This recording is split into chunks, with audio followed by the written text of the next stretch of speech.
Kailangan raw munang dumaan sa masusing pag-aaral at pananaliksik ang posibleng pagbabalik ng death penalty sa Pilipinas para sa mga korap na government officials ayon sa Malacanang. Ani Palace Press Officer Attorney Claire Castro, kailangan munang masiguro na hindi madedehado sa pagbabalik ng death penalty ang mga inosenteng individual. Narito ang detalye. Sa kabila ng isyu ng talamak na korupsyon sa Pilipinas, hindi pa nakikita sa ngayon ng palasyo ang posibleng pagbabalik ng death penalty bilang parusa sa mga mapatutunayang sangkot sa katiwalian. Sa isang press briefing nitong Miyerkules, iginiit ni Palace Press Officer Undersecretary Attorney Claire Castro na wala pa rin sa pananaw ng Pangulo ang pagbabalik ng parusang bitay bilang ito ay komplikado at hindi basta-bastang usapin. Aniya, masinsinan at malalim na pag-aaral ang kakailanganin kung balak na ibalik ang death penalty bilang parusa sa mga mapatutunayang guilty sa korupsyon, partikular na sa kasong plunder.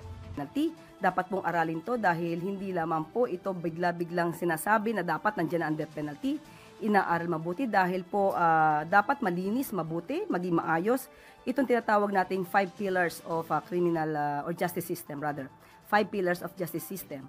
Ayon kay Castro, kailangan munang mapulido ang sistema ng hustisya bago pag-isipan kung ire-reimpose ba ang death penalty sa bansa. Dagdag niya, maraming dapat isaalang-alang sa pagbabalik nito para wala ring mabiktima ng mga tanim ebidensya para lamang may maparusahan.